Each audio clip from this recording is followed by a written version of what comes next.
Al barro. ¿Están preparados? Sí, al barro. Vayamos. A ver, por un lado, para ordenar. Por un lado tenemos esto de ya pensar la alternativa, ver que se agota un modelo económico, después vamos a ver los detalles o dónde se materializa por estas horas este agotamiento, que lo ven, por supuesto, los grupos económicos y los agentes del poder real, y ya están pensando, y estas señales o estos indicios lo venimos trabajando acá desde hace varios capítulos, por un lado. Por otro lado, ¿qué muestra el cierre de listas?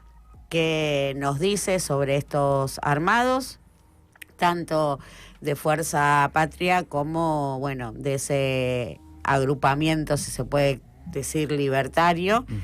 Bueno, ahí entiendo que, por un lado, en Fuerza Patria, dado, ¿no?, estas reuniones de extensas horas que mantuvo Cristina con José Mayans en la previa, donde José Mayans pasó varias horas en San José 11-11, que Cristina, por lo pronto, y ahora vamos a ver más en detalle, garantiza para tranquilidad de muchos el Senado. Tiene ahí la garantía del Senado. Eso es una primera lectura, o voy a traer acá lo que estuve escuchando para problematizar, que lo refuten, que lo reviertan, que lo completen. Eso, por un lado, lo que entiendo.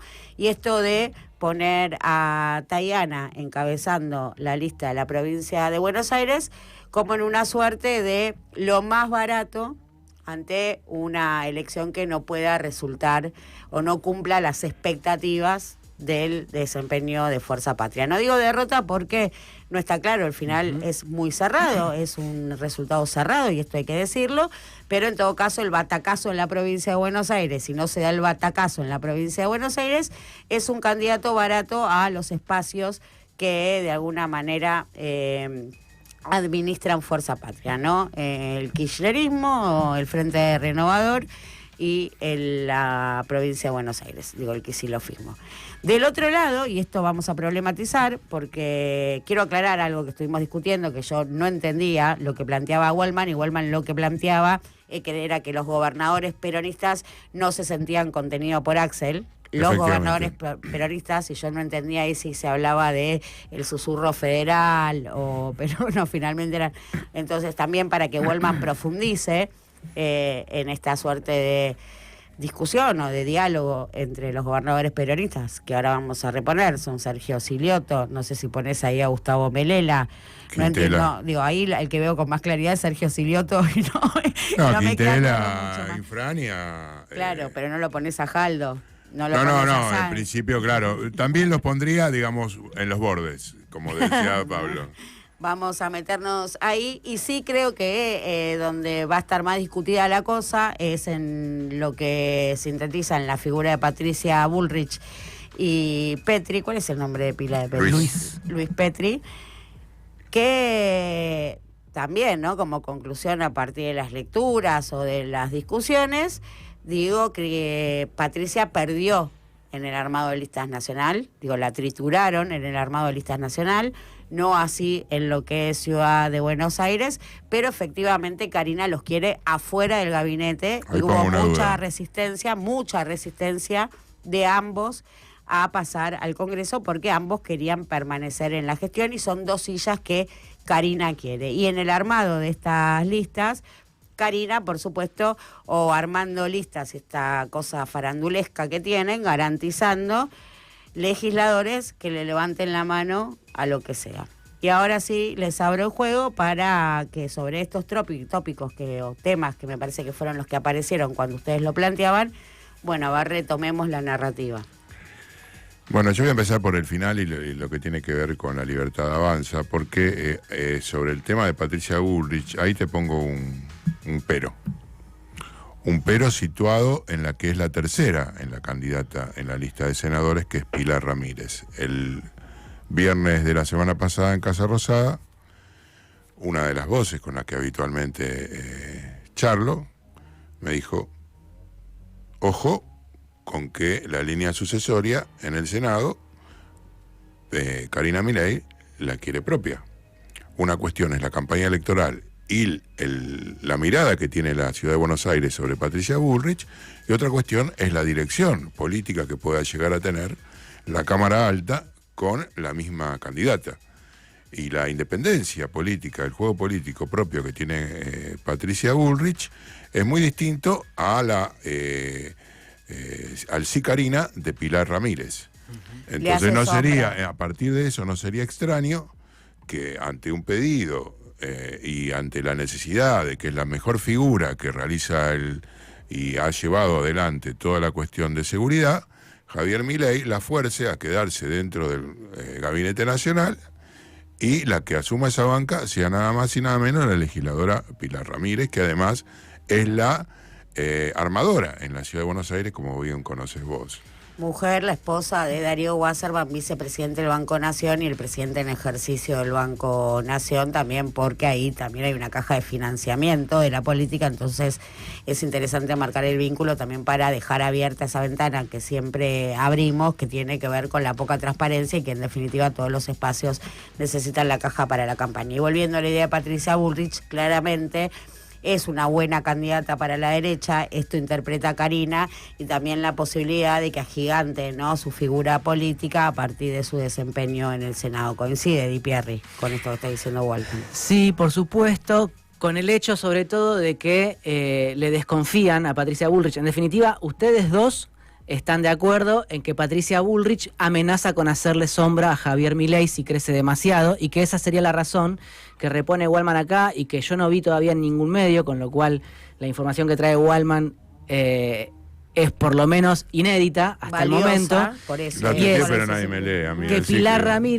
Pilar Ramírez termine siendo la que asuma la banca como senadora por la Libertad Avanza en Capital es muy fuerte en esa pelea por la línea de sucesión, donde creo que esta vez el peronismo no va a ser concesivo, y no por lo que señalaba Glesser, que en definitiva es un relato en disputa, es decir, el cristinismo podrá alegar que es Cristina quien garantiza que todavía tenga alrededor de 28 o 30 senadores después de octubre, el bloque peronista en la Cámara Alta, y los gobernadores van a adjudicarse a sus propios pesos territoriales esa conquista.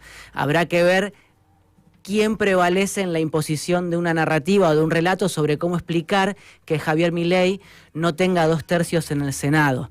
Esto es muy importante porque para imponer a Pilar Ramírez como presidenta provisional del Senado va a necesitar votos Javier Milei, ¿sí?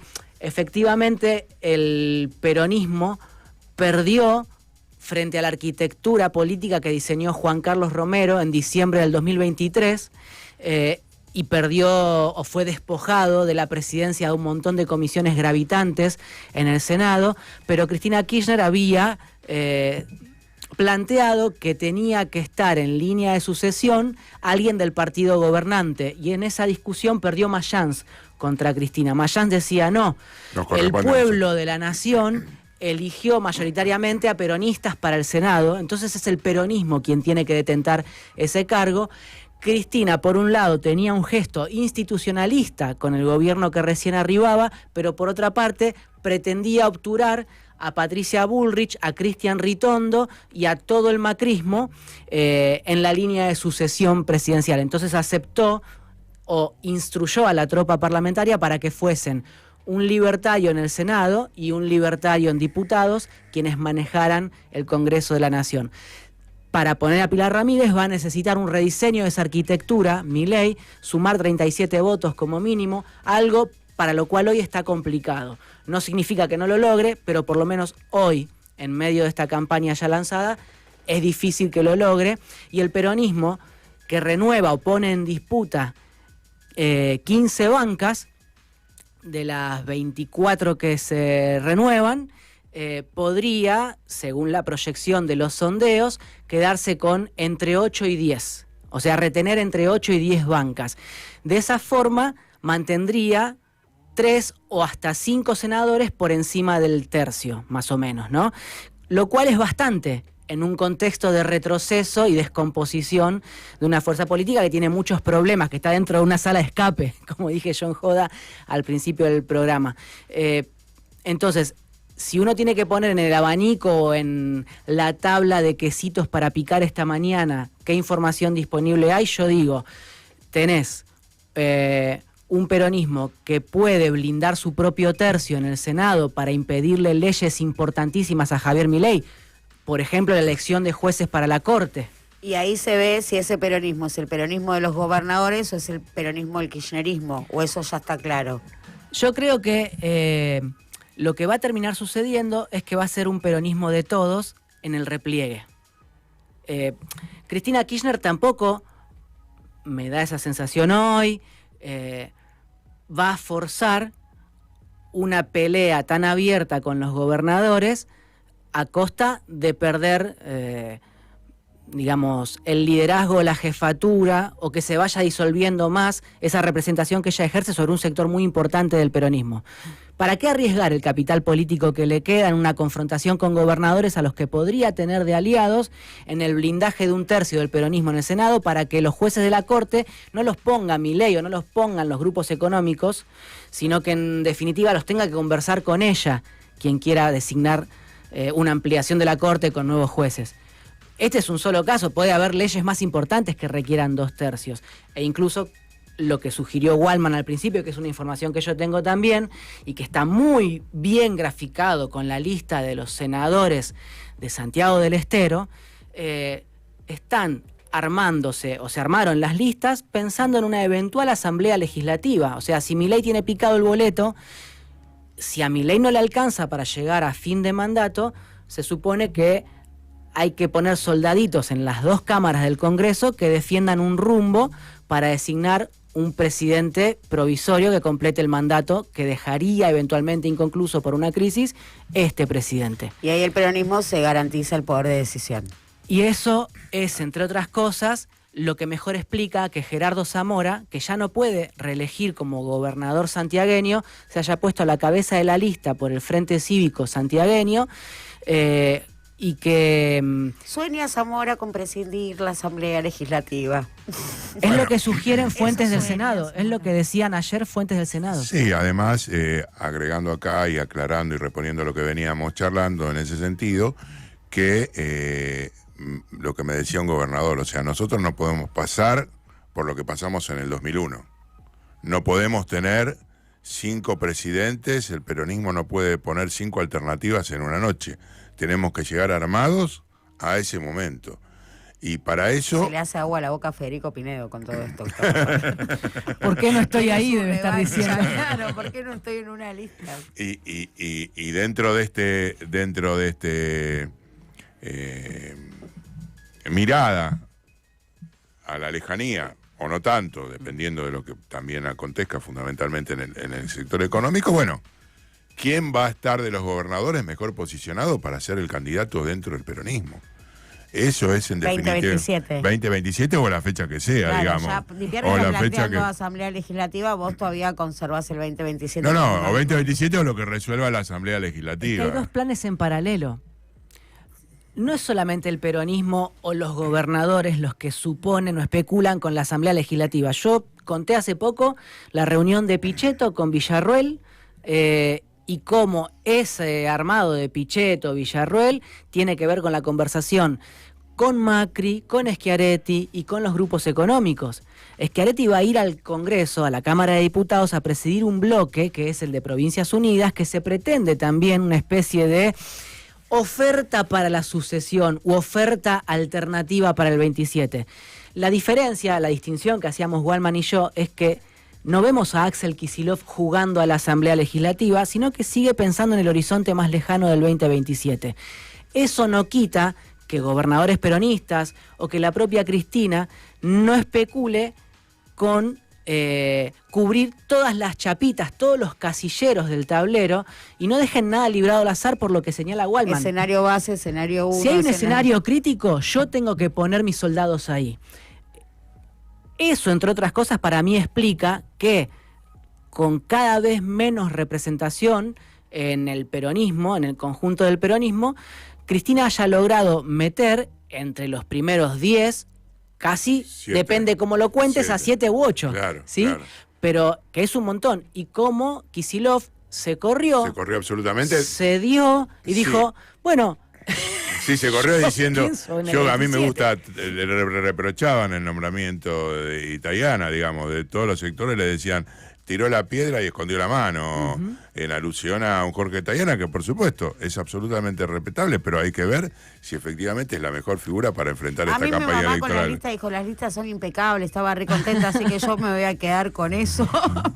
Pero ¿a qué jugó Kicillof o a qué juega Kicillof?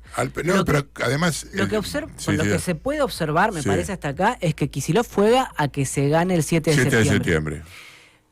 ¿A qué juega la Libertad Avanza? O el macrismo, o los grupos económicos, Clarín a la cabeza.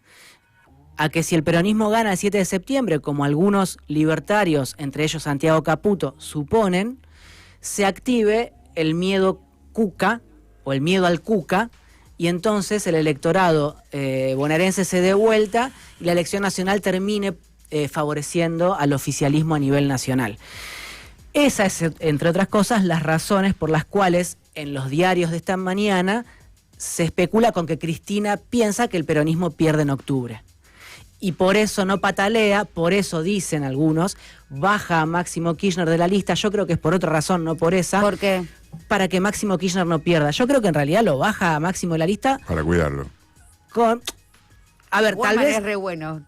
No, pero de alguna manera sí, se cuidan él, se cuida Massa, digo, ponen a segundas líneas. Bueno, pero son los que no creen en una asamblea legislativa, porque si Massa estuviese pensando en una asamblea legislativa... Pero Máximo ya está en el Congreso. No, Massa. Bueno. Máximo está en el Congreso hasta el 27. Massa no está en el Congreso.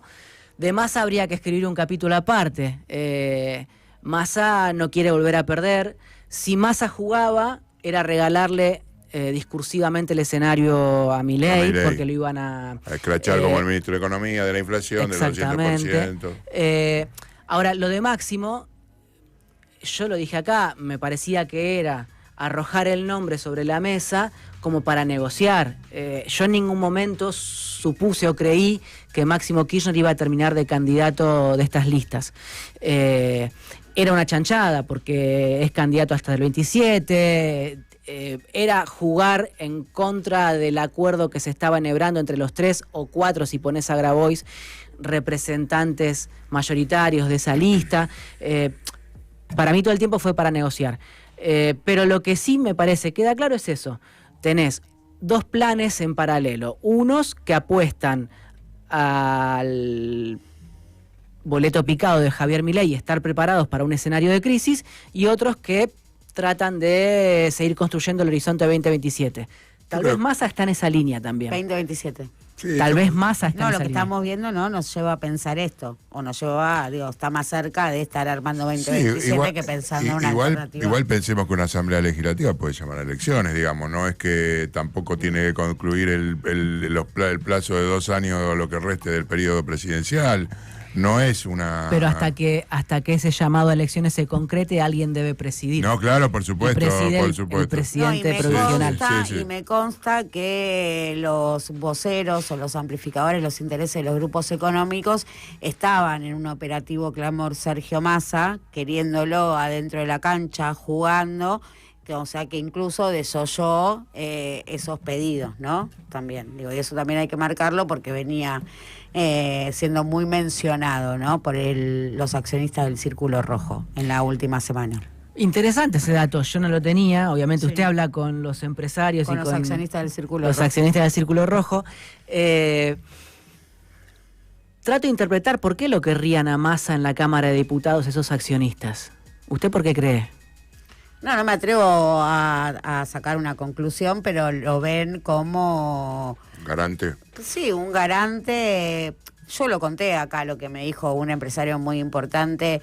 Me dijo que lo querían a Sergio Massa porque era el único capaz de matarla sin matar a Cristina. Sí, es verdad, lo dijo. Esa era como una de las explicaciones, que también no son explicaciones muy lineales, pero lo cierto es que cuando uno los escucha, el componente gorila es muy fuerte y pierde racionalidad, incluso cuando repregunta, ¿no? Y en un momento terminan reconociendo, no, bueno, peronismo no. No importa qué, pero ¿qué es? No importa. Si se llama así, no. Y creo que va más por ahí, claramente. Sergio Massa no es peronista. Digo, de alguna manera reconoció esto el Pato Galmarini, que es tuvo un road mediático. Un roadshow. Un roadshow bueno, mediático. Candidato en un puesto 11 que entra. Uno por qué salió No, pero el por Pato, otro. no Sebastián. Sebastián. El padre. El padre. Sí, no. El Pato Galmarini, que ante una pregunta, ¿no?, que se le puede hacer a un dirigente histórico del peronismo, es si se podía naturalizar y vivir normalmente una elección donde la principal candidata del espacio opositor está presa y proscripta, presa injustamente y proscripta, dijo...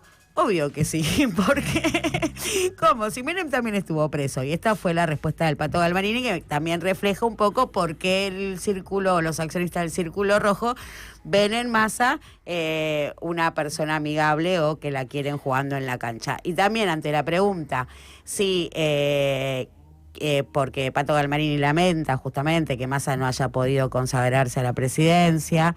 Y la pregunta es, ¿quién hubiese sido mejor presidente en el contrafáctico? Porque estaba planteando en el plano de lo contrafáctico, Massa o Malena. Él contestó que Malena estaba re loca, que cuando era chiquita había que hasta... Qué buen padre. Qué buen padre. A mí siempre me dijeron que Malena era más cuadro que Sergio. ¿Usted se lo preguntó? Se lo preguntamos al Pato Galmarini. Al aire. No, yo al Pato creo que nunca lo entrevisté. Se lo preguntamos. Pero se lo pregunté a gente del segunda entorno. vez. Y alguna vez me han dicho eso. También es contrafáctico, digamos, no importa. Y la verdad es que uno ve lo que se muestra de ambos. Pero déjeme decir una cosa respecto de esa respuesta, o al menos esa consulta a Galmarini a propósito de cómo se puede tramitar un proceso electoral con... la líder, como siempre vamos a poner mesitas, digo, se hace todo lo mismo de siempre, vamos a votar, digo, eso a mí me lleva una pregunta. Así como acá un poco. Así como acá impuso o repuso al aire esa lectura Artemio López con ustedes el martes pasado, yo la escuché a Juliana Di Tulio con Romina Mangel en Radio Con Vos decir lo mismo. Es una línea del kirchnerismo instalar... No me descalifique, Di Piatti. No, pero me refiero a que el kirchnerismo lo están reponiendo todo el tiempo. Yo lo he preguntado. Es muy incómodo para que lo la identidad, es muy incómodo. Pero espere, yo he hecho esa pregunta a senadores del oficialismo o los aliados cuando estaba por tratarse ficha limpia y les preguntaba directamente qué sentían cuando... se suponía los íbamos a señalar como los responsables de la proscripción de una dirigenta en democracia. O sea, sin que hubiera mediado un golpe de Estado, con ficha limpia pretendían sacar de la cancha a Cristina Kirchner. Y había un grado de demencia o de yo no fui, muy grave, muy dañoso. Ahora, volviendo a la imagen que yo les tiré en esa tablita de quesos de sala de escape. ¿Por qué Cristina Kirchner también termina diseñando una ganzúa para salir de esa sala de escape? Porque es la única que hay en este contexto con una sociedad desmovilizada. ¿Cómo sacás a Cristina de la Cana o cómo salís del oprobio de esta democracia encorsetada y jugando a las reglas de la sala de escape? Porque no hay fuerza para una revolución o para que alguien empiece a picar paredes.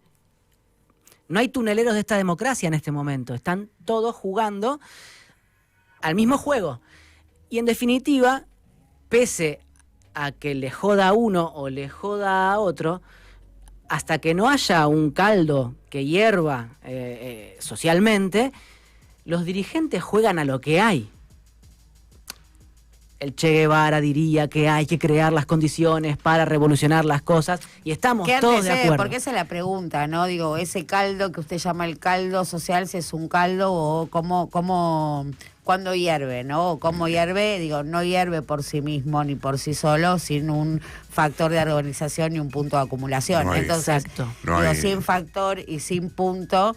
Entonces, ¿qué se construye primero? Tenemos que hacer hervir el caldo y si no tenemos punto de acumulación ni factor organizador... A mí me decía este gobernador que había estado reunido con la CGT, con cada uno de los dirigentes, y le había dicho, bueno, hagan un plan de lucha, 24, 48, 72 horas progresivo, y yo les paro la provincia, por lo menos de lo que a mí se... Pero yo no puedo, decía este gobernador, salir a meter una huelga general. Y bueno, eso que vos decís como aglutinador, como faro, si se quiere, más alto, más bajo, no existe. Y es lo que nos están viendo, reitero y vuelvo, en la figura de Axel Kicillof. Porque si efectivamente hubiese alguien que manejara más allá de su propio territorio y su propio ranchito la posibilidad de llevar adelante esa postura, la haría. De hecho, los cabezas de lista tampoco son en estos momentos reflectores en los que las luces se van más allá de un Grabois, que por supuesto tiene la espectacularidad y la discusión y que es mucho más sobresaliente en su discursiva que Jorge Tayana y que va a salir a enfrentar a Esper mucho más que el propio cabeza de lista. No hay en estos momentos nadie que esté tomando esa iniciativa. Acoto un detalle de mi metáfora pedorra sobre sala de escape, y es que esa sala de escape la regentean los grupos económicos. Entonces, es cómo ganarle a los grupos económicos con esa democracia que está tematizada en una sala de escape, con las reglas de esa sala de escape. ¿Se puede? Yo creo que sí se puede. El problema es que lo que sale de ahí en defensa de los intereses de los sectores populares suele ser cada vez más débil. Porque está condicionado cada vez más fuertemente. Por eso yo tengo a veces una interpretación un cacho más indulgente, al menos que Glesser, del saldo del gobierno anterior. A mí siempre me quedó el sabor amargo de que lo que triunfó en el 19 no hubiera podido hacer cosas muy distintas, porque el condicionamiento de los grupos económicos y del peso de la deuda que dejaba Macri era para maniatar lo que viniera. Ahí hay que distinguir fuertemente los grupos económicos locales del sector financiero internacional y decirle, Di Pierri, y con esto vamos a cerrar, que una refinanciación no es una reestructuración. No cierre ahí, yo tengo mucho para decir todavía, tengo mucho para discutir de eso.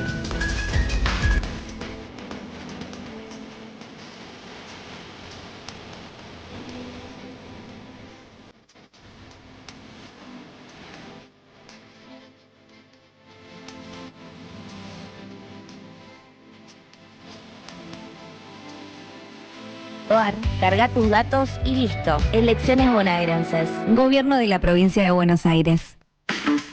Entra a fmlapatriada.com.ar. Es para mirar y para escuchar. Escuchás todo y mirás lo que quieras mirar. Porque a veces pasa que solo querés escuchar.